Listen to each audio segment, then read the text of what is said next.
Une très rapide présentation, mais un peu pirouette cacahuète, on va dire. Bon, d'une part parce que c'est vrai que c'est un petit peu différent des rencontres que nous avons l'habitude d'organiser, dans le sens où l'invité arrive et il faut un peu introduire, on va dire, les choses. Et puis voilà, Pierre est avec nous depuis déjà toute la matinée, à Nantes depuis hier déjà. Voilà. Donc je ne vais pas non plus digresser. Après, comme on est donc associés pour cette rencontre, vous êtes ici, comme Valérian vient de le rappeler. Et puis c'est aussi à l'affiche de Nantes Digital Week. Hein. Voilà, c'est vrai que du coup je me dis le numérique il est forcément là. C'est une des raisons pour lesquelles on a fait appel à Pierre pour cette rencontre. Et qui dit numérique dit Internet, dit Wikipédia. Et bon voilà, alors je me suis dit Pierre Ménard dans Wikipédia, c'est un peu un classique maintenant. On va voir. Alors Pierre Ménard, Wikipédia me dit peut faire référence à. Alors visiblement il y a plusieurs Pierre Ménard. On a un Pierre Ménard 1743, point d'interrogation, écrivain français. Alors visiblement c'est ça. Hein. On a un Pierre Ménard 1767-1844, premier lieutenant-gouverneur de l'Illinois. Alors j'espère pas avec ça non plus, je sais pas. Après on a Pierre-François-Marie Ménard, 1837-1902, on reste dans la marine, hein, vice-amiral de la marine française. Donc l'histoire peut-être de la navigation, je ne sais pas, par là. Bref, c'est complètement de surface mon affaire. Hein, mais, voilà. Et puis on arrive, il y a un autre Pierre Ménard, 1880-1952, docteur en médecine. Et puis après on arrive sur une rubrique pseudonyme. Donc on a effectivement un Pierre Ménard, Philippe Diaz, 1969. Voilà, je pense qu'on arrive à notre homme qui est ici. Alors moi très personnellement, j'ai eu l'occasion de rencontrer Pierre dans le cadre d'un travail de recherche à l'université maintenant, il y a 2 ans, autour d'un ouvrage que tu as rédigé à 4 mains avec Anne Savelli, donc un ouvrage qui s'appelle Laisse venir, qui est, tu veux probablement en parler, qui est une sorte de grande dérive, plus qu'urbaine, en tout cas géographique, entre Paris et Marseille, et avec la forme finale, un livre numérique, texte-image, donc tout ça à bord de Street View, et avec en tout cas le propos de Pierre qui fait écho d'ailleurs à une des rubriques de ton site liminaire, qui s'appelle donc Liminaire, et au lieu de se souvenir, c'est une des rubriques il me semble, et dans cette traversée Paris-Marseille, ton écriture témoignait beaucoup, et tes images aussi, de cette interrogation de qu'est-ce qu'on embarque avec nous quand on est confronté à un réel qui est celui du Street View. Voilà une confrontation avec ses propres souvenirs et comment finalement Street View, on l'a vu pendant tout l'atelier, il y a la question du temps qui est tout le temps là. Je pense que c'est un des points marquants, en tout cas, moi, un des points qui m'avait beaucoup impressionné dans Les Souvenirs. Et donc ça c'est une toute petite partie de ton travail qui est beaucoup plus large puisque tu animes aussi beaucoup d'ateliers, tu es par ailleurs bibliothécaire, voilà, donc voilà, bon, j'arrête là très rapidement la présentation pour te passer la parole et puis pour nous livrer des différentes pratiques et usages autour de l'image et de l'écriture. Si je peux me permettre, c'est un personnage de Planchette, c'est Pierre Ménard. Tout à fait. Auteur de Don Quichotte. Tout à fait. C'est pas un pseudo. Parce que c'est un personnage qui vient de Nîmes et moi c'est juste un pseudonyme, donc c'est pas. Donc, je vais essayer de vous présenter quelques-uns de mes travaux, quelques-uns de mes textes et aussi beaucoup, puisque c'est ça qui va faire écho avec ce qu'on a fait dans la matinée et dans la journée, des travaux en atelier en fait, des ateliers de création. C'est vrai que j'utilise beaucoup Street View, mais au-delà de Street View même, j'essaye en fait dans ma pratique de détourner les outils numériques, que ce soit Twitter par exemple, que ce soit Google donc avec Street View, même Facebook, voilà. J'essaye dans les ateliers d'essayer de trouver dans ces plateformes, d'essayer de voir comment on peut y insuffler de l'invention, de la création, du littéraire, du poétique, dans un travail collectif, souvent sous la forme, comme aujourd'hui, du workshop. Mais ce travail d'atelier, pour moi, il est lié à mon travail de toute façon d'écrivain, qui est travail d'écrivain qui est aussi lié à la photographie, à l'enregistrement sonore, puisque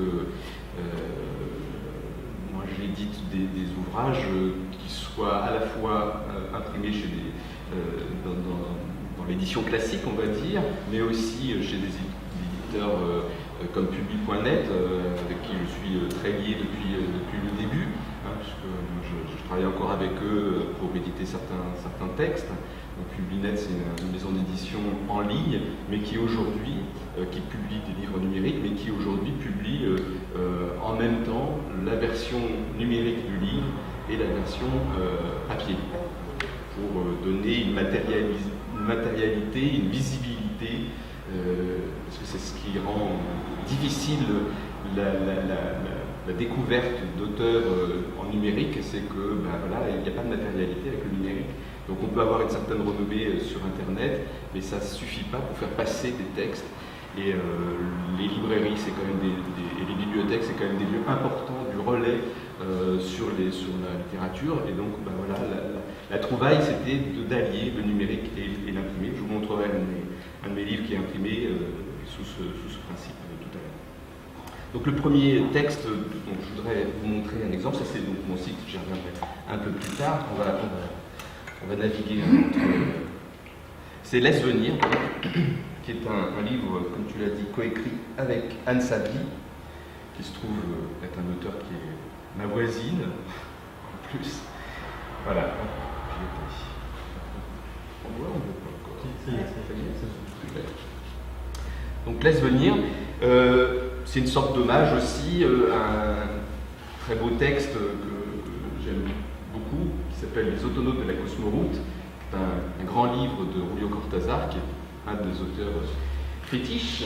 Julio Cortázar a donc écrit avec sa femme, Carol Dunlop, un très beau texte qui est une traversée de Paris à Marseille sur l'autoroute du Soleil, avec comme contrainte de voyager d'étape en étape, c'est-à-dire comment on appelle ça, Sur les aires d'autoroute. des aires d'autoroute, voilà, d'aire d'autoroute en aire d'autoroute, et en étant comme ça, comme s'il faisait une sorte de grande aventure. Moi, il se trouve que sa femme était très malade et morte très peu de temps après l'aventure, donc c'était une façon de l'accompagner, de faire ce voyage ensemble, d'être à un moment donné ensemble. Et donc, sa contrainte, c'était surtout de ne pas sortir de l'autoroute. Donc, ce que personne ne fait, parce que les aires d'autoroute, c'est quand même ce qu'il y a de plus détestable. Et donc, lui, il arrivait toujours à trouver, avec son van, des coins. Voilà, il s'intéressait aux fourmis, racontait des grandes histoires, des épopées avec les fourmis, des choses auxquelles on ne prête pas attention. Et donc, voilà, moi, c'est un texte que je trouvais très très beau sur cette idée de le traverser. Et Anne Savy était en résidence à la Barègue, très beau lieu de résidence à Marseille, et pour une manifestation qui est un peu comme la Digital Week ici, m'a invité à travailler, à faire quelque chose ensemble pour cette occasion. Et donc moi je lui ai proposé qu'on fasse tous les deux un texte qui reprenne cette idée d'une traversée Paris-Marseille avec des étapes. Donc on s'était donné comme consigne 10 étapes. Chacun ayant un parcours différent, propre, et qu'on allait non pas le faire comme Cortázar et Carol Dunlop en empruntant la route et l'autoroute, mais en allant sur Street View. Et en choisissant sur Street View un parcours de Paris-Marseille, c'était nos deux points communs. On partirait bien de Paris tous les deux, on partirait bien de Marseille et on arriverait bien à Marseille, mais on utiliserait chacun une route différente. Comme vous pouvez le voir. Bon, alors le schéma laisse penser que les villes sont très éloignées les unes des autres, des fois elles sont très proches. C'est bien sûr pas un schéma très représentatif, mais en tout cas voilà les 10 étapes par lesquelles nous sommes passés Anne et moi. Alors dans le livre, vous pouvez choisir de lire indépendamment de la chronologie le parcours de l'un ou de l'autre. Et donc, soit on passe comme ça pour passer de l'un à l'autre. Là, on est en même temps l'un à Auxerre et l'autre à Orléans. Et puis, on découvre le texte, donc, qui est un texte qui... Donc, on a fait le chemin ensemble, chacun de son côté, en étant sur Street View, en faisant le travail que vous avez fait, qu'une partie d'entre vous ont fait tout à l'heure, en allant chercher sur ces chemins des choses différentes. Alors c'est souvent lié à notre mémoire, à notre passé. Moi il se trouve que cette route correspondait à la route de mon enfance, c'est-à-dire que tous les étés quand j'étais gamin, j'allais chez mes grands-parents maternels qui habitaient dans l'Indre et ensuite chez mes grands-parents paternels qui habitaient près de Toulouse. Donc, vous voyez, on traversait la France comme ça. Et donc ce chemin est un chemin très lié à la mémoire. Et donc j'ai fait plein de captures. Alors Anne et moi on a eu des approches très différentes. Moi j'ai fait des milliers de captures de Street View. Elle a été beaucoup plus sélective et elle a fait un travail d'écriture différent. Et donc voilà, chacun a un parcours comme ça sur Street View. Alors vous l'avez expérimenté, Street View, il y a quelque chose qui est très fort sur... moi je travaille en atelier beaucoup sur la mémoire, sur l'évocation d'un lieu, comment il évolue au fil du temps, sur les saisons même. Vous voyez, voir une ville qu'on n'a jamais vue l'hiver, la découvrir en image sur Street View, qui est une image un peu appauvrie, a pour autant quelque chose de très très fort, c'est-à-dire que c'est quelque chose qu'on n'a jamais vu. Et pourtant c'est un lieu qu'on connaît très très bien, et du coup ça nous renvoie à des choses qui incitent à l'écriture. Voilà. Et donc le récit et le récit du parcours, mais surtout un dialogue entre les souvenirs qu'on a de ces trajets, de ce trajet Paris-Marseille, et puis une sorte de réflexion aussi sur l'image et sur Street View en soi. Donc en fait, le livre permet à tout moment de passer de l'un à l'autre si on veut aller, par exemple, voilà. On peut voir le texte d'Anne avec les photos qu'elle a choisies. Vous avez fait la composition finale chacun de votre côté, c'est-à-dire l'enchaînement entre les paragraphes de texte et les images. Vous aviez une grille un peu identique. Alors le principe de sa résidence et du fait que je la rejoignais, que je lui ai proposé ce projet, c'est qu'on savait qu'on n'aurait pas l'occasion de prendre la voiture et de le faire physiquement, ce voyage, mais on voulait quand même qu'il y ait un moment quelque chose de physique, puisqu'on se connaît bien. Et donc on est partis tous les deux en train de Paris à Marseille, et c'est à ce moment-là que chacun a lu le texte de l'autre pendant le trajet en train, avec ce qui est fascinant quand on travaille sans se donner d'indications, mais tout en se connaissant bien, des échos, des correspondances, des clins d'œil, des choses qui parlaient de nous mais en creux, des souvenirs partagés, enfin des choses qui étaient... Et puis aussi des choses complètement différentes. Anne, elle a une façon de prendre distance aussi avec ce qu'elle décrit, qui n'est pas du tout ma façon de faire, et du coup ça me surprenait de voir voilà, et de découvrir aussi son parcours. On ne savait pas vraiment les routes par lesquelles chacun passait, donc c'était assez étonnant dans ce moment partagé. Voilà, je crois que le dernier chapitre qu'elle a écrit a été écrit pendant le trajet en train, voilà, où elle a rencontré quasiment l'incarnation de Pegman, donc le petit bonhomme qui était dans le train, un masseur, et donc elle s'est fait masser par un grand monsieur habillé en orange qui était chauve, et donc voilà, c'était un grand moment, on a beaucoup ri. Voilà, donc ce livre-là, c'est donc La Marelle qui l'édite, c'est un livre numérique, uniquement en numérique, hein, vous comprenez bien par rapport aux interactions qui sont disponibles. On ne peut pas faire un ouvrage comme ça, ou alors on pourrait, mais il serait dans une version un petit peu appauvrie. Donc ce travail-là d'écriture sur Street View, moi je l'ai souvent utilisé, comme on l'a fait aujourd'hui, en atelier.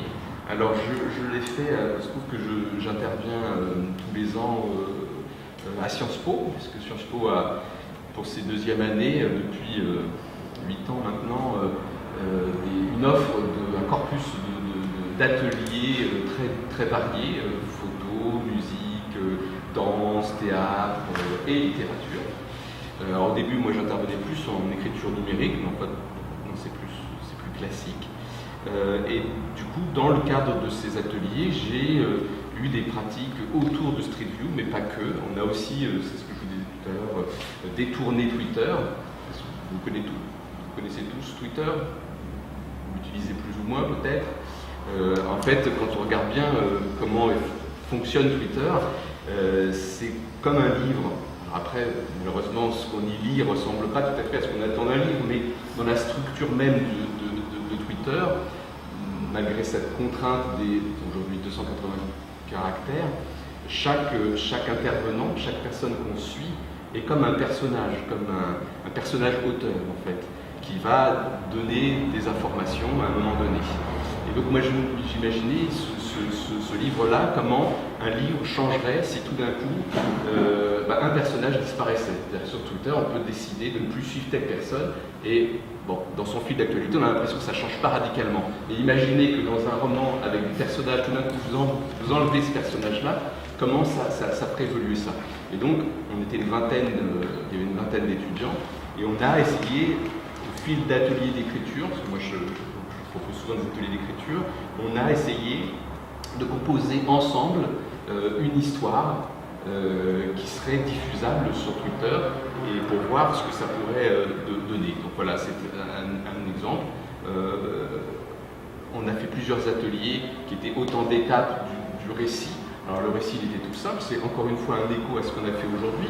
Ça reprend l'idée de Claude Simon, à qui un journaliste demandait un jour, mais comment vous arrivez à trouver ces idées de romans que vous avez, et lui de répondre au journaliste, mais c'est très simple, vous descendez de votre immeuble, vous marchez 200-300 mètres dehors, vous remontez chez vous et vous avez de quoi faire un roman. Le journaliste n'était pas sûr de la réponse, mais et c'est ce que j'ai dit aux étudiants, c'est un peu ce principe-là. Et donc on a essayé de raconter cette histoire. Quelqu'un qui était chez lui, qui s'ennuie, qui regarde ce qu'il voit depuis sa fenêtre, donc sa première atelier, puis il descend et il sort.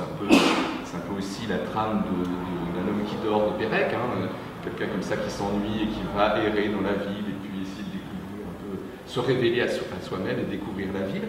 Et donc c'était un peu ce principe-là. Donc dans différents ateliers, on a vu comment il décrivait la ville en mobilité ou de manière fixe. Et ensuite, donc, il remonte chez lui et après, il se passe quelque chose d'un petit peu fantastique. Il y a quelqu'un à sa place, une sorte de dédoublement. Voilà. Et donc tout ce principe-là a été accepté par tout le monde et donc chacun a écrit ce texte-là de manière collective. Et tout ça a été sur Twitter diffusé à chaque séance d'atelier. Donc c'était aussi une manière de les faire réfléchir, de leur faire prendre conscience qu'un réseau social, quel qu'il soit, n'est pas que pour déverser ce qu'on a l'habitude de déverser. On peut essayer d'y mettre autre chose aussi. Et que ce n'est pas réservé à la sphère intime voilà. On peut arriver aussi à utiliser des outils comme on a fait avec Street View, c'est-à-dire quelque chose qui nous impose un modèle, qui nous impose des contraintes, des points de vue, des qualités d'image. Et en disant ça, on dit, avec tout ça, je ne vois pas l'intérêt. Moi, je suis photographe, je sors, je vais faire des photos 10 fois plus intéressantes. Et pourtant, malgré toutes ces contraintes, on est quand même fasciné quand on fait une transaction Street View. On essaye toujours de trouver quelque chose, de s'approprier. Vous avez tous fait cette expérience, chacun ayant son point de vue. Et on retrouvait la même chose chez ceux qui sont sortis faire des photos en tant que photographes que ceux qui ont fait des captures d'images qui pour moi sont aussi des photographes. C'est-à-dire qu'à un moment, vous vous posez la question de qu'est-ce que j'ai envie de vous montrer, puis finalement vous trouvez d'autres choses, vous montrez d'autres choses, vous captez des choses, des distorsions, des choses qui sont un peu étranges, vous cherchez à droite, à gauche, ce que tout photographe essaye de faire quand il cadre, quand il choisit sa lumière, quand il essaye de trouver un motif ou quand il se met à suivre quelqu'un dans la rue parce que tout d'un coup, voilà, ça se présente, c'est une ouverture tout d'un coup. Donc c'est ça, moi, que j'essaye de mettre en place avec les ateliers que je mène à Sciences Po avec les élèves, mais aussi dans les autres ateliers que je peux faire. Sur Twitter, par exemple, je vais vous faire écouter du coup un petit truc. J'ai fait plusieurs années de suite un atelier dans le cadre du Festival du Monde qui avait lieu en septembre tous les ans. Il n'a pas lieu cette année. Enfin, j'y participe pas. 3 années de suite, on a fait donc un atelier un peu dans le principe de la tentative d'épuisement d'un lieu parisien par Georges Perec. L'idée, donc, ça se passait, en fait, ce festival se passait à l'Opéra Bastille. Et donc, moi, j'animais un atelier d'écriture. Et donc, ce que j'ai proposé aux personnes pendant 3 ans, c'était de décrire la place de la Bastille.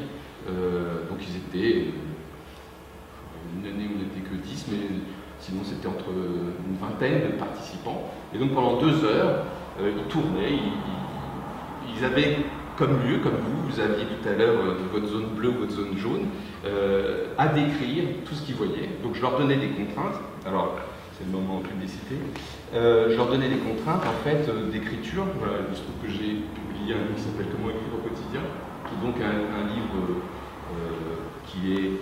qui propose 365 pistes d'écriture. Donc à chaque fois que je fais un atelier, en fait, généralement je me sers de ma petite Bible. Avant, c'était qu'en numérique, maintenant donc c'est un exemplaire papier.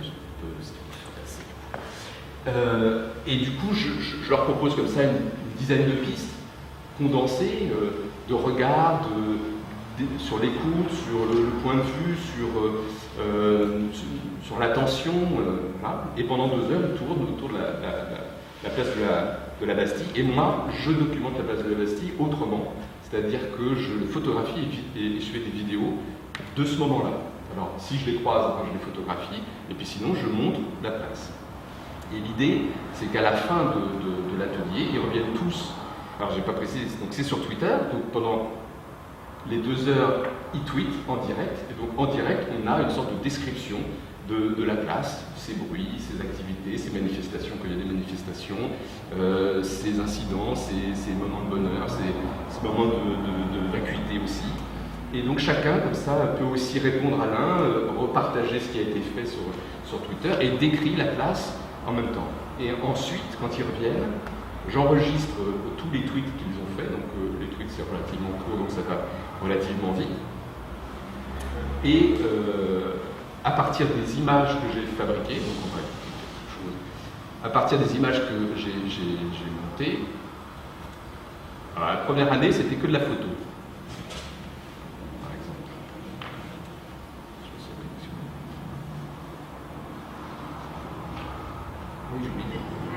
On a beau écrire en numérique, faut bien qu'on case nos corps quelque part pour écouter les consignes.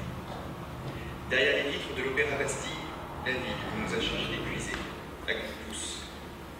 Le génie sur sa colonne, en axe central, suis censé mater ce qui se passe dans la centrifugeuse.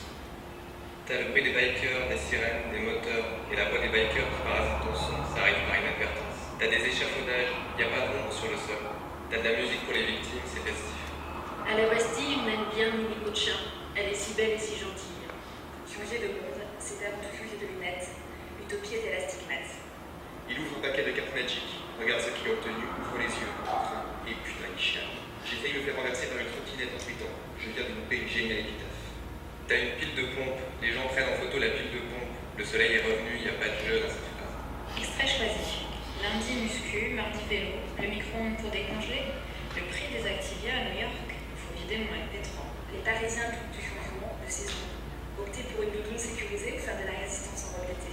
Rencontrer inopiné, point, Bastille, etc. Frombissement des moteurs, piratage, les bikers à l'assaut de la Bastille, le bruit du changement est assourdissant. C'est écrit glacier, zone bombardée. Vadrouille sur la Bastille, ciel bleu, un manche.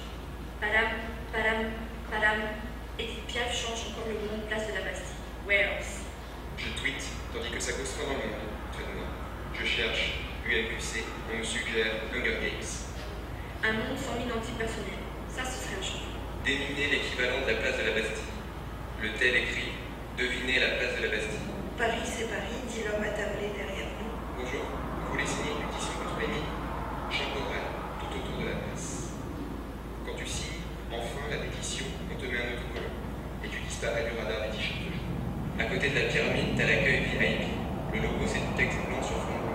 La police sèche ses bras. Immédiateté performative, chaos de mots, montagne littéraire. Voyage dans le temps qui file. Au stand Milka, on offre du chocolat. C'est gratuit. À la terrasse d'un bistrot, un chouette, c'est que quoi que tu fasses à Paris, même à un atelier d'écriture, t'as la bande son. Sartre est le garçon au café. En fait, c'est une femme à la jupe très courte. Les clients s'en foutent, pianotant sur leur portable. Repasser à l'endroit exact où tu marchais il y a 2 ans. Buter dans un bout de toi-même, intact. T'as un chevalet en bois chêne clair, y a rien dessus. Le slogan dit agissons pour les victimes. Caddy, valise à roulettes, poussette porteuse, plus personne ne veut rien porter. Un moment en parenthèse pour capter les frémissements de paille. Tu jettes un pavé dans mon flux que fait un château de paille sur un paille. Nous avons avec une approche un peu différente. Mais voilà, l'idée.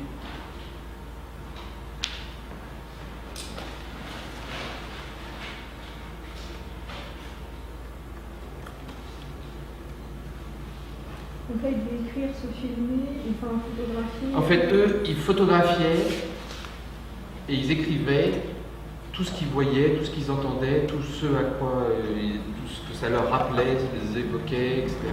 en direct sur leur smartphone, sur Twitter. Et ça, c'est une expérience qui est vraiment très étonnante.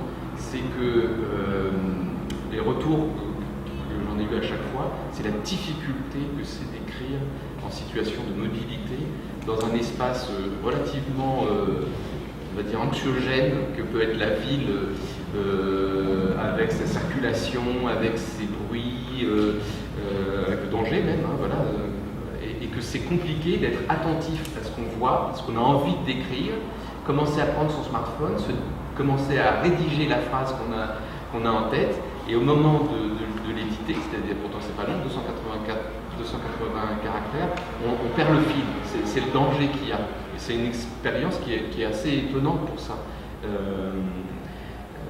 Écrire comme ça sur le motif, c'est comme pour le dessin, c'est pas évident, hein, ça demande une certaine expérience. Et c'est le retour intéressant que j'ai eu plusieurs fois, de gens qui avaient un peu du mal avec ça.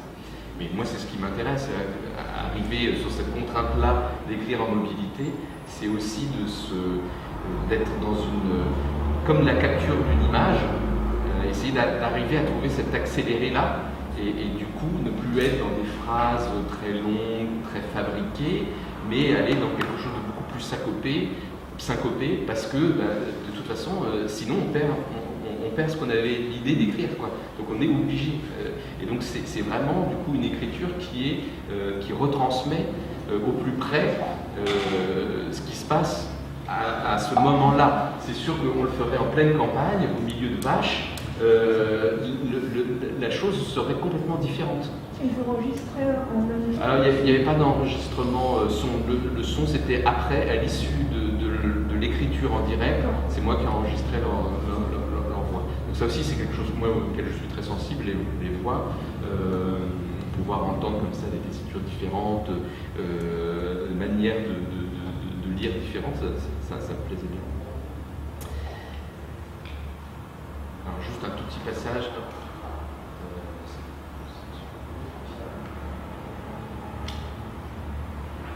Voilà, là c'est en vidéo du coup, on évolue.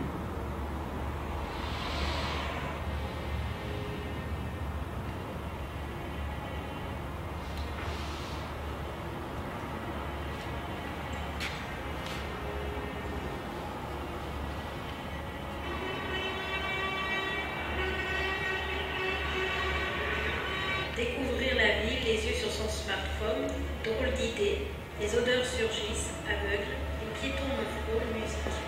Jaune. Métro, affiche, boîte aux lettres, graffiti, avertissement, reflet, si tu dors sur le X, dossier dans un camion. Liez-nous l'éléphant dont je rêve. Adieu garde blanche. Victoire tournée vers Paris. Chasse trésor des pensées lyriques. Voyage dans ma tête à la Bastille. La sortie, c'est par là. Ils sont le décor à l'envers. Et dites merci. Ça sent les cuivres, les étincelles, les caisses claires. C'est la routine qui est bien. Les grandes marches sont vides, sans accent. Mon esprit s'évade, je rêve marché provençaux, je lève les yeux, marché parisien. Métro Bastille, fleuve tourmente. Visa pour les lisières, Vincennes, Bobigny, Créteil, exotisme. À tous les coups, le coup d'état social n'est qu'un mauvais rêve, le bon sens humain, qu'à tout réparer. Voilà, Affiche c'est un orange. peu le même principe, donc j'arrête là, mais c'est que ce qui est aussi intéressant, c'est pour faire écho aussi à ce qu'on a fait aujourd'hui, et dont on parlait tout à l'heure, ce qui est intéressant dans les expériences qu'on a fait tout à l'heure, c'est aussi, et là on manque de temps, mais voilà, d'aller jusqu'au bout de la démarche et de se dire, on a créé ensemble, mais individuellement, c'est-à-dire par binôme, des choses. On revient, on fait un état des lieux, chacun montre quel était son point de départ, son point d'arrivée, avec des choses aussi passionnantes les uns que les autres. Et donc la troisième étape, qui est un moment que moi je trouve très intéressant et qui est souvent difficile, là je ne vous mens pas, c'est souvent moi qui le fais et il n'y a pas la possibilité d'être dans l'idée d'un workshop vraiment, mais ça serait vraiment de pouvoir se remettre autour d'une table et dire voilà, chacun a apporté son point de vue. On se donne une forme, ça peut être la vidéo, ça peut être, que sais-je, on se donne un temps, ça peut être 10 minutes, ça peut être un quart d'heure, et là, à partir de là, on se dit, bon voilà, les points de force que chacun avait apportés, qu'est-ce qu'on arrive à faire ensemble, et on fait un film à partir de tout ça, et là, du coup, l'expérience se finalise et permet de trouver un public, hein, parce que bon, c'est aussi l'idée, c'est intéressant de travailler pour soi, mais comme toujours, pouvoir le partager. Là, on a partagé ensemble, mais pouvoir le partager après à l'extérieur, c'est aussi quelque chose qui est important en atelier. Moi, je trouve qu'il faut toujours avoir cette idée en tête, voilà, d'aller jusqu'au bout de la démarche ensuite.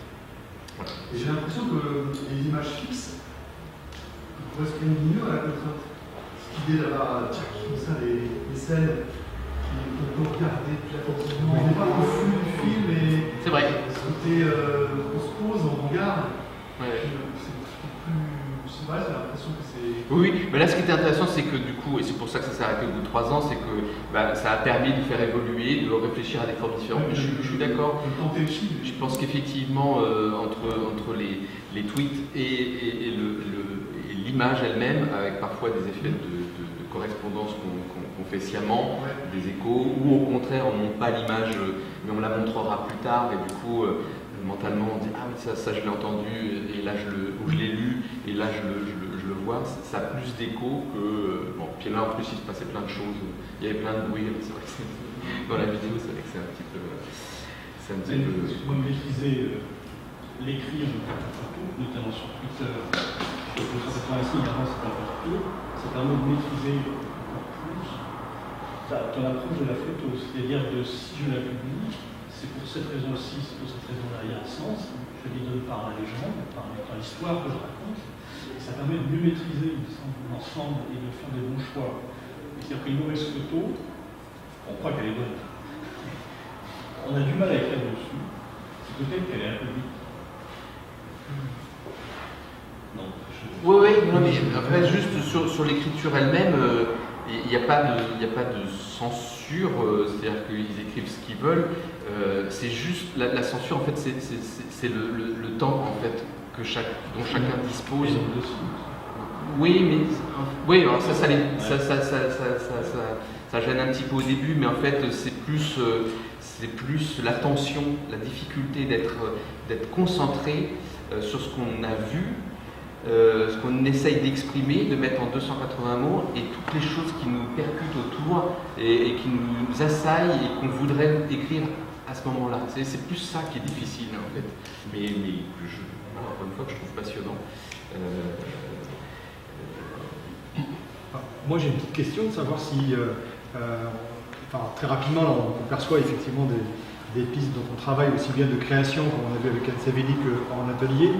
Et je voulais savoir si, avant le web, dont on travaille d'écrivain, l'image était si présente. Parce qu'effectivement, là, on a fait référence à 2 outils, 2 plateformes détournées, en tout cas appropriées pour un usage qui n'était pas forcément prévu pour, mais il est là. Et je voulais savoir si avant, et l'avant un petit peu, avant l'Internet ou avant ces outils-là, parce que l'Internet, c'est un peu autre chose au départ, si l'image justement était déjà présente dans le travail d'écriture. Oui. Moi, en fait, j'ai fait des études de cinéma au départ. D'accord. Donc ouais, pour moi, l'image, c'est central. Et je suis venu finalement à l'écriture par le scénario. Et voilà. Donc c'est pour ça que... Et donc, dès que le numérique a permis de mettre en forme des choses, la photo et le son et l'enregistrement sonore se sont tout de suite mêlés en fait. C'est vraiment le principe de l'écriture sur le web en fait. Cette facilité technique qui nous était offerte au départ, qui peut évoluer aujourd'hui, mais qui était offerte au départ, permettait d'écrire autrement, d'écrire avec des préoccupations un peu différentes. J'aime beaucoup la ville et du coup, effectivement, c'est un support qui est assez lié à cette dimension. Ce que je me demandais, c'est finalement l'hybridation, c'était pas une des modalités de la création numérique finalement, un peu aussi, alors sans faire de théorique, pas là pour ça, mais je me demandais si, parce que voilà, cette sorte de traversée entre ceci et puis cela, témoigne un peu d'une hybridation, d'aller chercher des outils qui ne sont pas faits pour, d'aller y raccrocher des références par Pérec, Cortez et d'autres. Voilà, il y a quelque chose qui s'hybride peut-être. Alors, oui, je sais pas. Moi, ce que j'apprécie là-dedans, c'est qu'en fait, j'ai beaucoup de mal avec le genre, avec la notion de roman, avec la notion de théâtre, avec la notion de poésie. Quand on me demande ce que je suis, j'ai toujours un mal fou à répondre. Et finalement, des fois, artiste, c'est tellement plus simple parce que, voilà, si tu fais un peu de photos, un peu de vidéos, mais que t'es pas connu ni dans l'un ni dans l'autre, artiste, c'est parfait parce que, voilà. Si tu sais jongler, tu mets certainement que c'est parfait. Mais voilà, c'est la difficulté, en fait.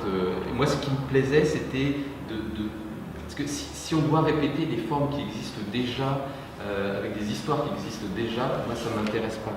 Ce qui m'intéresse, c'est d'essayer de raconter ce que je vois, ce que je ressens, ce que j'ai vécu, peu importe, avec des formes nouvelles.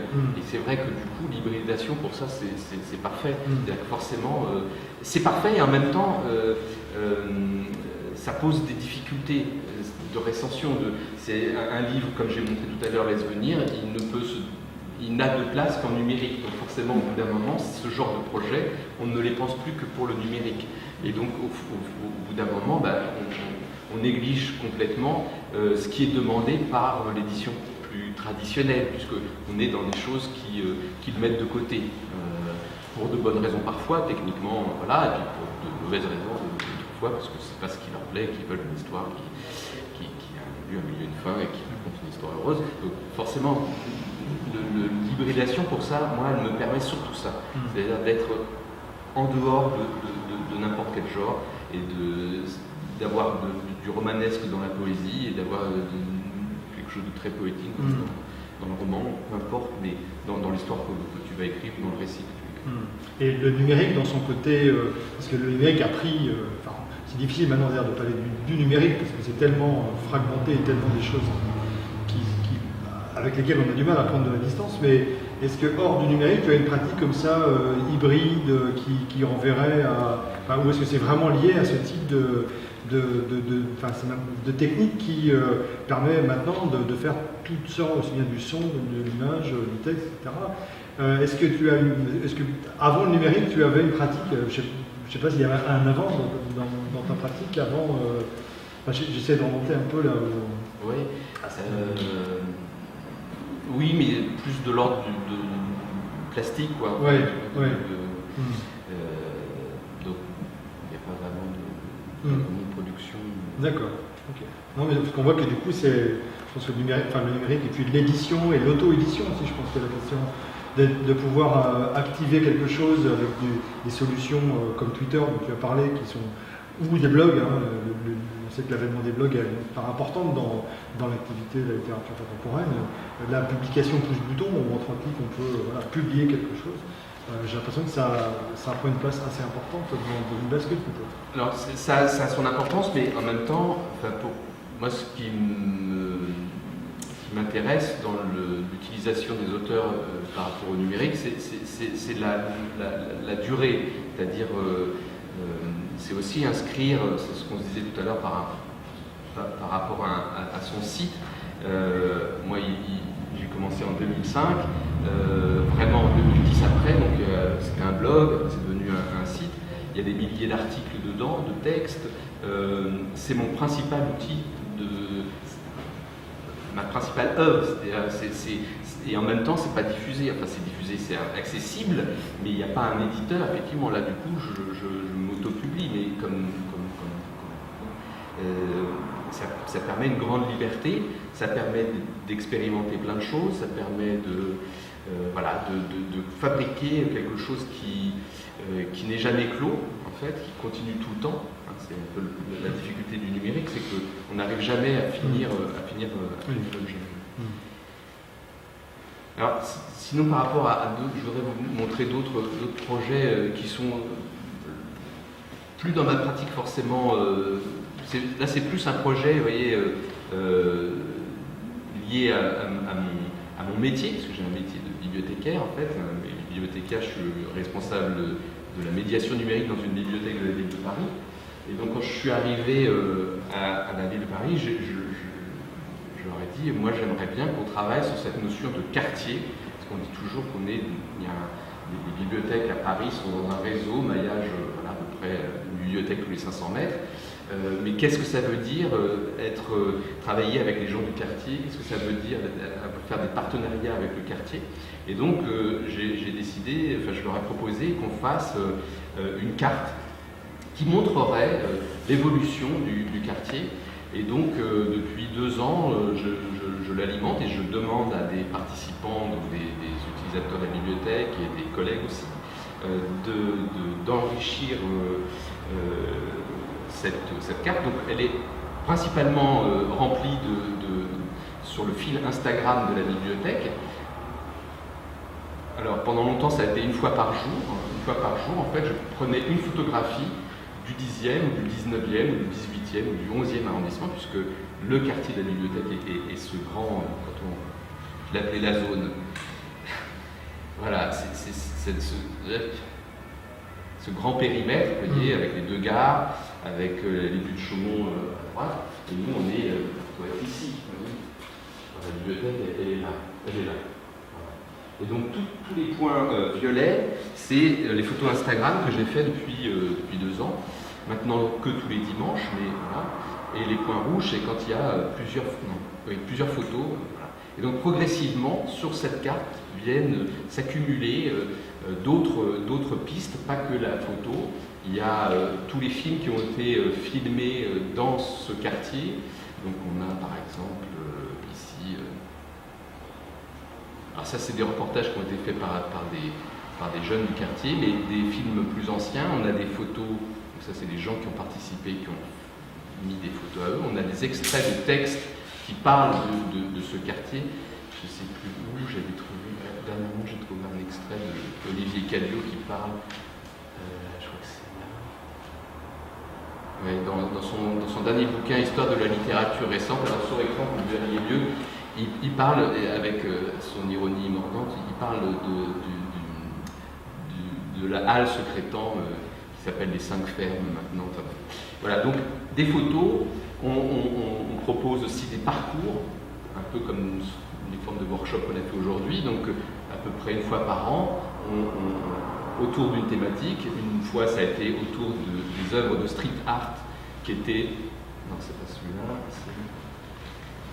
voilà, autour des œuvres de street art qui étaient disposées dans tout le 10e et 19e, le long du canal Saint-Martin. Donc on a fait tout un périple comme ça, les participants ont photographié tous les lieux, et puis ensuite on a fait une application qui est disponible sur tablette, que je vous conseille d'aller voir, non pas pour simplement voir le parcours, mais parce que c'est une application qui est gratuite, et donc par rapport à vos préoccupations de cartographie, ça peut être quelque chose qui est très intéressant, ça s'appelle Guidigo. Donc Guidigo, c'est une application qui fonctionne à la fois sur Apple et sur Samsung, qui est gratuite, donc on télécharge l'application et après on a la possibilité de créer des parcours. Et ces parcours-là, vous pouvez les faire directement sur ordinateur. Sur l'ordinateur, donc c'est Guidigo, c'est là,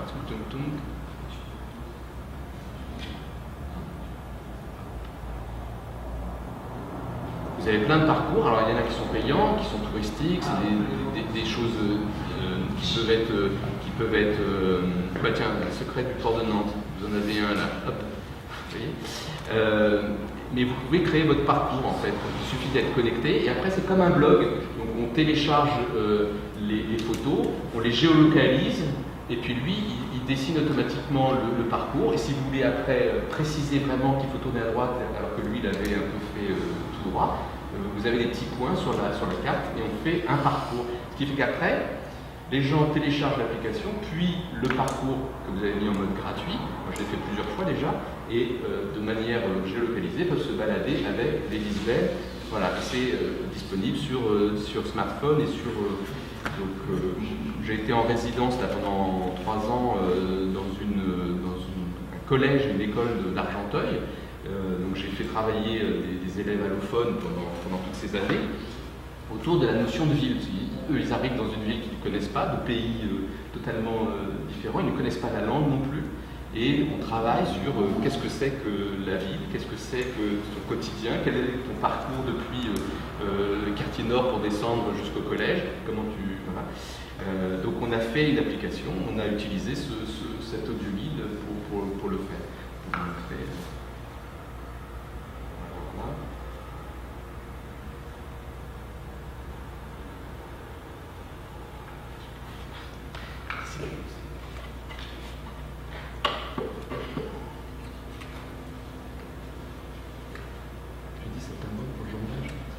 Certainement.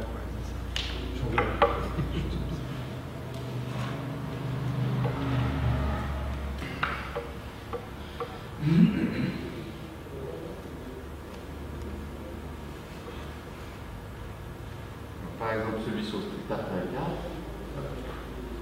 Voilà, donc vous avez votre carte qui est automatiquement générée une fois que vous avez chargé toutes les photos. Bon, là, c'est la douce voix qui raconte l'index. Là, c'est passion touristique.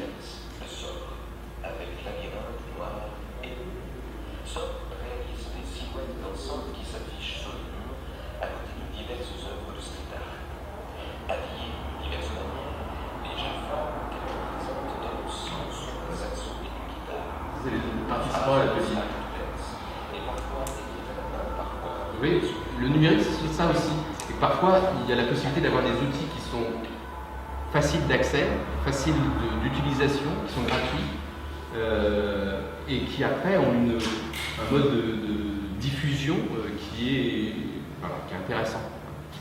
Donc j'ai fait cette même chose avec les élèves sur Argenteuil, un audio guide. Donc là, ce qui était émouvant, c'est que c'est eux, avec leur apprentissage du français, donc progressivement, avec leurs difficultés au départ, et donc comment ils évoquent la ville et ce qui les attire dans cette ville-là, et ce qui leur plaît dans cette ville-là. Mais j'ai fait aussi avec eux un web documentaire. Alors, peut-être pas le temps, mais voilà, c'est sur mon site. Donc le site c'est liminaire.fr. Vous rajoutez un slash et Argenteuil. Et là, on a le même principe, c'est-à-dire là j'ai demandé en fait aux élèves d'évoquer les lieux qui leur plaisaient le plus. Et j'ai interviewé, avec l'aide d'un cinéaste qui s'appelle Arnold Pasquier, des habitants d'Argenteuil qui sont venus parler de leur ville. Et donc on a sur la carte de la... Est-ce que je peux quand même montrer un petit début? Si je montre. Ah ouais, non, mais sinon... on a donc une entrée comme ça, on arrive à Argenteuil avec le train, et puis on a la carte d'Argenteuil, et sur la carte d'Argenteuil, toutes les spécificités, toutes les choses qui sont qui font un peu la renommée, ou des lieux qui sont un peu connus d'Argenteuil, ou au contraire des personnages historiques qui ont vécu, Monet,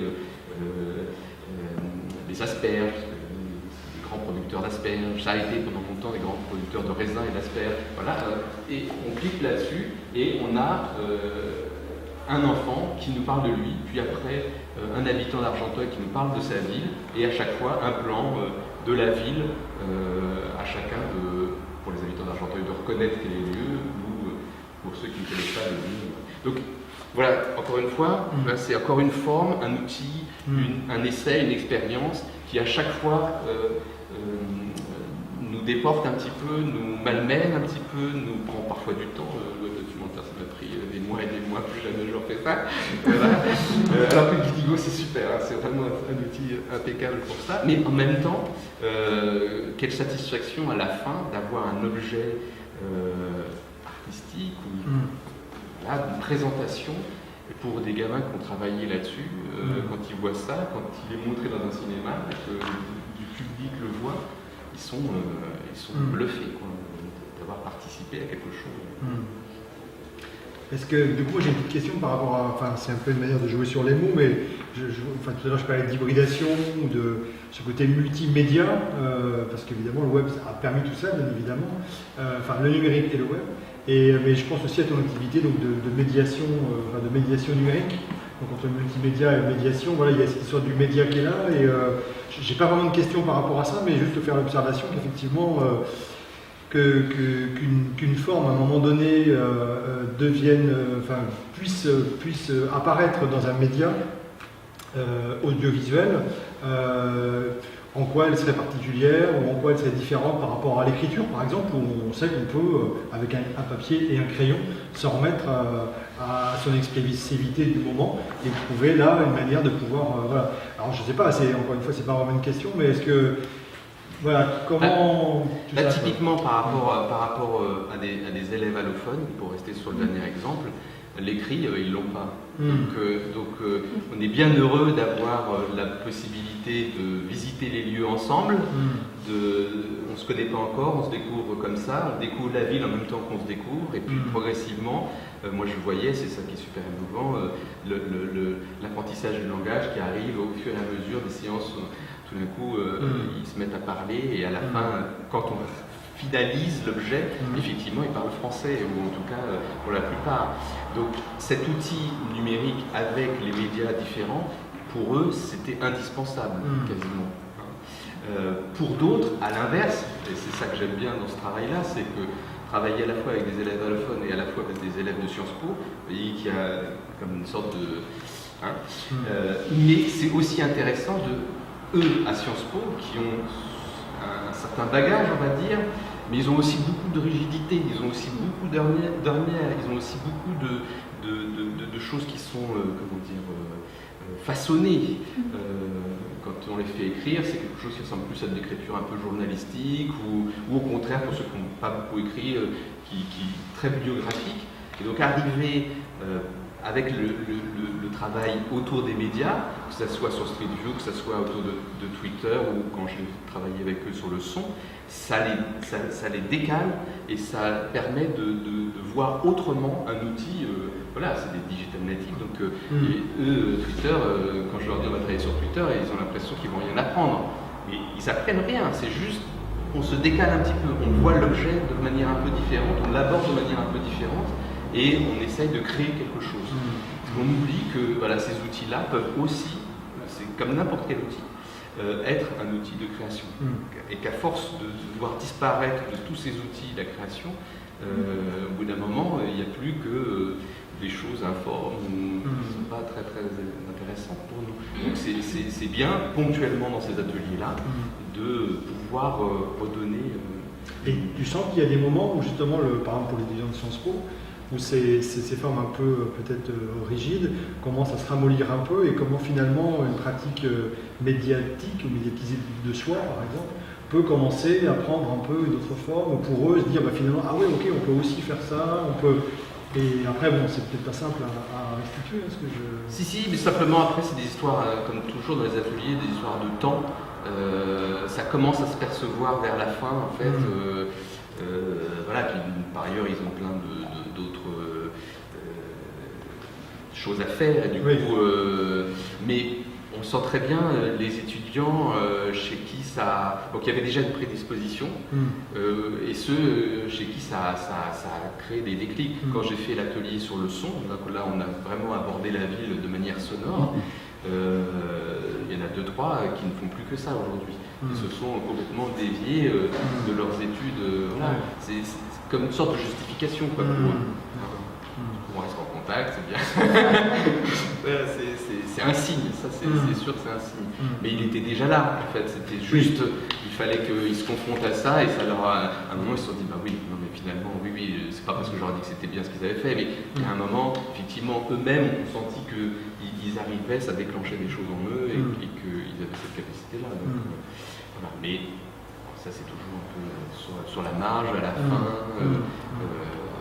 d'un atelier, et c'est ce qui fait que c'est intéressant de créer des... ils avaient cette pratique de Twitter indépendamment de l'atelier? Alors, pratique comme nous, quotidienne, pour tweeter. Par exemple, sur cette population-là, sur ces âges-là, Twitter, c'est quelque chose qu'ils utilisent? Oui, alors eux, il y en a une bonne part, c'est qu'ils vont sans doute faire une école de journalisme, parce qu'il y a une très grande école de journalisme à Sciences Po, et donc pour ceux qui se destinent au journalisme, c'est sûr que Twitter, c'est un outil, et il l'utilise de bonne manière, c'est-à-dire pour diffuser une information pertinente, etc. Mais le problème, c'est que Twitter, avec démocratisation de Twitter, c'est qu'aujourd'hui, il y a une grande masse d'informations qui sont inintéressantes, en fait. Avant, il n'y avait que des choses intéressantes. Pas pour dire qu'avant, c'était mieux, mais... Ça s'est déplacé vers où, alors? Parce que ça s'est déplacé vers où? Parce que ça se déplace toujours, en fait. Twitter, on avait au départ, effectivement, un champ assez serré, avec des infos qui étaient intéressantes, et puis voilà, les gens, les pauvres, tout ça arrive dessus, ça devient pénible. Mais non, mais ça se déplace vers où après? Quand il y a un plus grand nombre de personnes qui utilisent, après on retrouve la sociologie des publics, c'est-à-dire qu'effectivement, un soir de match, sur ton fil Twitter, tu peux plus lire quelque chose d'intéressant. Et pourtant, le fil Twitter que tu as, c'est censé être des gens, tu vois, qui ne regardent pas des émissions de télé que n'aiment pas, ou certains matchs. Mais voilà, et puis surtout sur cet effet comme ça de masse virale où en fait les uns réagissent aux autres et ça, par exemple, tu pourrais en faire un objet de travail, par exemple, de cette massification. Est-ce que c'est, enfin, dans le sens où dans le sens où finalement ça, comment dire, le Twitter permet ça, donc travailler à partir de Twitter, c'est aussi travailler avec cet impondérable ou cette... Oui, c'est compliqué parce que là il faut travailler sur la masse. Ouais. Et tu vois, par exemple, ça serait l'objet d'un objet de travail sur les tendances, les trend topics, là, et de se dire, bah oui, tiens, ce jour-là, il faut que ça soit tel mot. On a décidé que c'est ce matin, par exemple, incroyable, je vais sur Twitter et le mot poésie était dans les tendances. Sur les 10 tendances, il y avait poésie. Donc j'ai cliqué par. J'aurais mieux fait. Pas faire. Qu'est-ce qu'il y avait derrière? Je sais pas, les 2-3 que j'ai vus, c'était terrible. Je me suis dit, non, je vais pas regarder plus loin. Et je me dis, bon, par exemple, il y avait les journées du patrimoine, des choses comme ça. Voilà, ça serait cet objet-là, mais c'est compliqué. C'est pas un objet artistique facile à mettre en place. Il faudrait être des milliers. Donc ça s'est déplacé, cette pratique-là, il s'est déplacé vers un. Là, c'est une utilisation, en fait, qui s'est déplacée. C'est-à-dire que.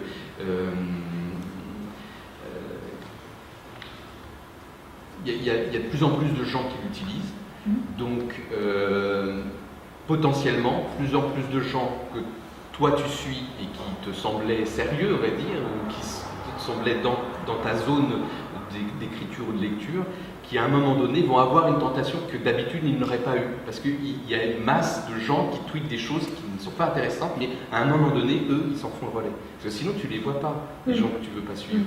Mais si tu arrives à les voir, c'est que quelqu'un les a partagés. Un traître. Un traître de ta communauté. Et voilà.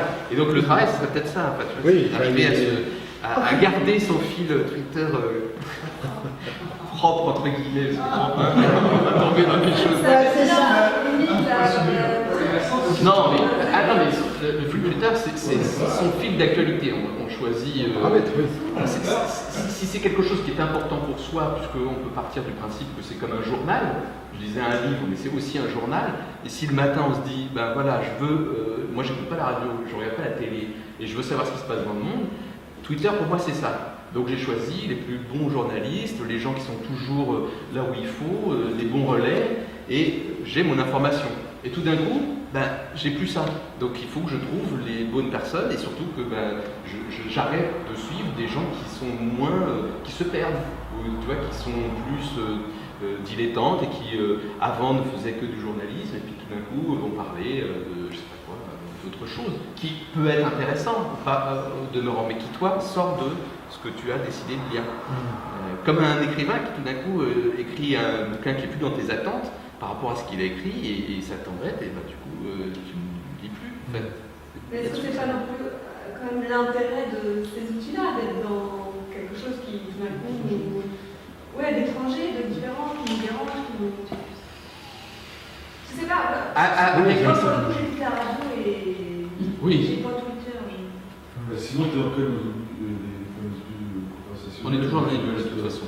Ouais, mais en plus avec les nouvelles bulles de Twitter, c'est encore plus. Qui se reprend un peu sur Facebook aussi, finalement la qualification de ce qu'on propose, elle reste quand même un entre-soi, et moi je suis d'accord, ce qui est intéressant. C'est ce qu'avaient dénoncé les bousculer un Américains. petit peu quelquefois. Dans Twitter, il faut garder des grains qui soient des gens différents et qui te ramènent. Donc c'est un tamis intéressant à faire, effectivement. Tu peux pas avoir que des journalistes ou que des écrivains. Ah non. Alors, là, j'ai pris cet exemple par rapport à l'actualité, ce qui me semblait le plus pertinent comme ça, mais il y a sans doute d'autres personnes qui sont plus pertinentes parfois que certains journalistes pour être simplement le relais. Des fois, c'est sur Twitter, c'est pas forcément des professionnels. Ça peut être quelqu'un qui à un moment donné connaît bien un sujet et puis va donner le bon lien au bon moment. En fait, hein. C'est pas du tout un truc de caste lié. C'est qu'en fait, c'est quelque chose de vivant. C'est comme nos amitiés. Je veux dire, ça va, ça vient. On ne reste pas toujours avec les mêmes amis. Et donc, c'est normal que sur un réseau social, ça évolue. Je veux dire qu'en fait. Non, mais du coup, ça me fait penser au moment de l'élection de Trump. La presse américaine, après l'élection, avait finalement pris conscience du fonctionnement par silo des réseaux sociaux, qui les avait complètement empêchés de voir la montée de Trump parce qu'ils étaient dans des fils d'actualité extrêmement tamisés, effectivement, et qui fait que toute cette attention à la place de Trump ne passait pas dans leur silo. Mais c'est bien là où je disais, le problème aujourd'hui de cette massification, c'est que même si on est sensible à ne pas être dans des bulles, la massification nous y met dans des bulles. C'est-à-dire que forcément, elle est surpuissante en fait. C'est le fait qu'il y ait de plus en plus de monde et qui massivement vont aller vers une information qui fait que l'algorithme de Twitter va nous renvoyer en fait. Et donc forcément à un moment donné c'est plus pour eux et donc des gens qui n'auraient pas pris ces informations avant vont les retransmettre. La masse, c'est dans le cas de Trump et des réseaux sociaux, c'est ça souvent le souci de ces bulles, c'est qu'en fait elles sont mues par l'intérêt. Si Twitter met en avant certaines choses, parce que c'est des choses qui sont populaires.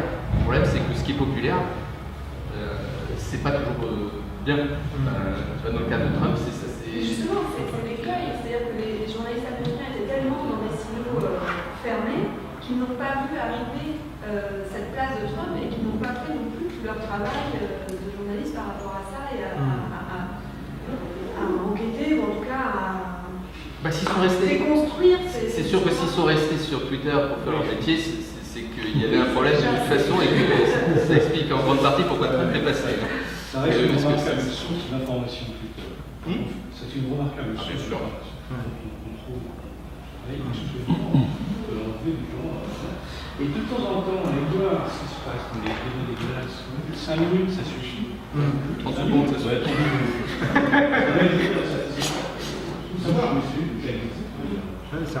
Sortir de sa bulle, c'est ça aussi, c'est compliqué des fois. Allez voir des choses pas agréables. Bref. On a un peu dérivé sur Twitter et les réseaux sociaux. Mais après, je sais pas, j'ai pas forcément de questions sur si, mais pour revenir aux opérations en atelier qui utilisent justement des réseaux sociaux et la place de l'image là-dedans, comment elle est, parce qu'appui on est un peu gourmand de ça. Comment est-ce qu'elle est modulée? Tu apportes des consignes, des travaux intérieurs. Tu pars de champs de référence, parce que je sais que tu embrasses pas mal de ces références, de cinéma. Je lisais, alors on pourrait presque faire la liste, mais tu as mis en mots-clés, je vais t'amuser à recopier ça, et je ne vais pas tout lire parce qu'elle est assez longue cette liste.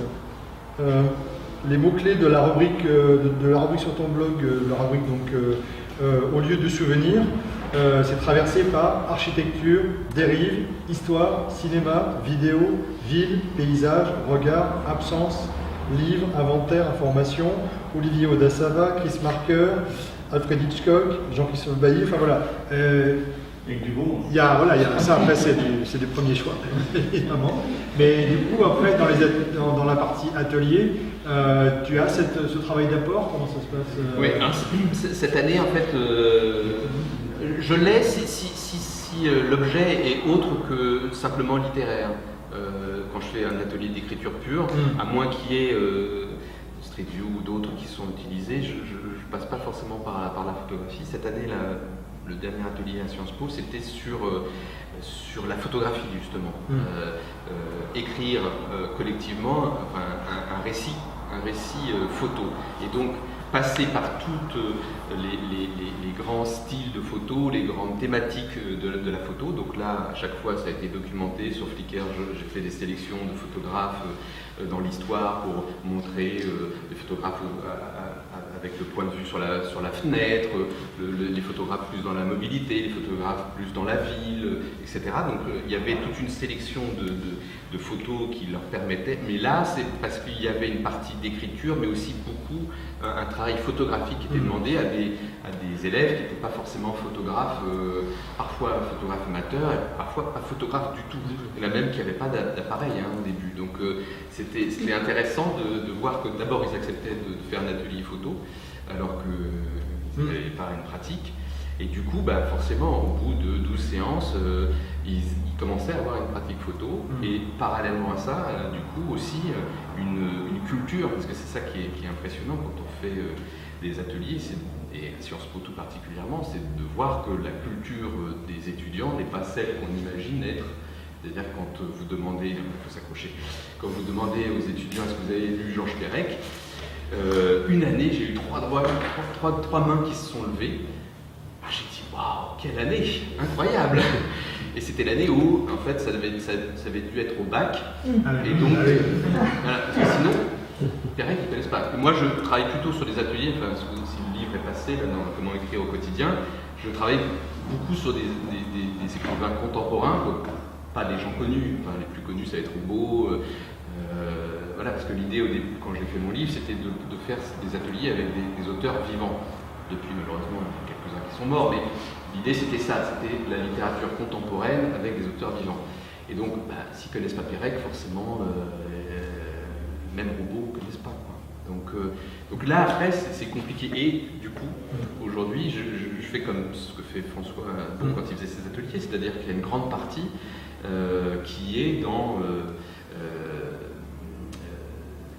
un apport culturel, en fait, montrer les choses, montrer les œuvres, lire des extraits, avant même de pouvoir prétendre à écrire. D'autant que j'ai les souvenirs tu me diras si je me trompe, mais dans Laisse venir, je crois qu'à un moment donné, la question de l'imprégnation évidemment de sa propre histoire, elle est importante, mais aussi en écho à des références culturelles, en écho à des images et des imaginaires qui traversent Street View et qui te ramènent à des souvenirs de tel ou tel film. Je ne sais plus ce que tu cites. Alors évidemment Cortázar, parce qu'ils sont là, et puis Villeneuve, parce qu'ils sont là tout le temps. Mais et tu fais aussi une citation de Walter Benjamin qui évoque ce que c'est que d'aller comme ça copier et recopier à la main, notamment des références, et comment ça peut nourrir aussi un imaginaire en propre autour de la copie et de la citation, quoi. Et c'est pour ça que je posais cette question, parce que je pensais que ça avait...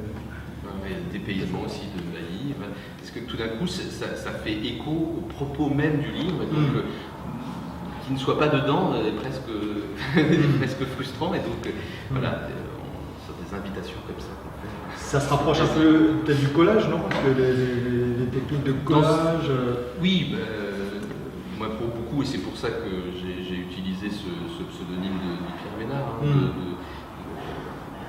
voilà, que tout est déjà écrit, et que du coup c'est le fait de décaler quelque peu, voilà. Alors maintenant ma pratique d'écriture elle a un peu évolué, mais au début c'était que de la réécriture, en fait, de la réutilisation de fragments d'autres afin de créer un texte personnel. Donc c'est pour ça que mon pseudo est celui-là, mais et puis progressivement voilà, une forme d'hybridation, d'écriture plus personnelle entre guillemets, même si je pense qu'au fond c'est une autre façon d'écrire, mais c'est une façon pareille. Comme on ajoute de l'image, du son. C'est juste pour voir, c'est une sorte d'alchimie, pour voir, faut pas être dans le confort et voir si ça explose ou si ça tient. Oh, c'est miraculeux, des fois on met deux trucs qui n'ont rien à voir, et tout d'un coup ça ressemble à quelque chose. Alors après il faut continuer, hein. Le problème c'est ça, c'est qu'il faut faire ça sur des dizaines de pages, mais c'est ça qui me rend plus plus un travail de sculpteur en fait. Oui, c'est ça ce que j'ai vraiment pensé quand je te voyais faire les gestes, effectivement.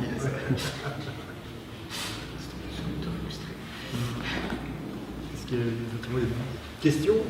On a dû un petit peu, je sais pas. Attention, on s'épuise peut-être un petit peu au bout de cet atelier qui a commencé à 11h. Ce matin, il est, je crois, bientôt 17h.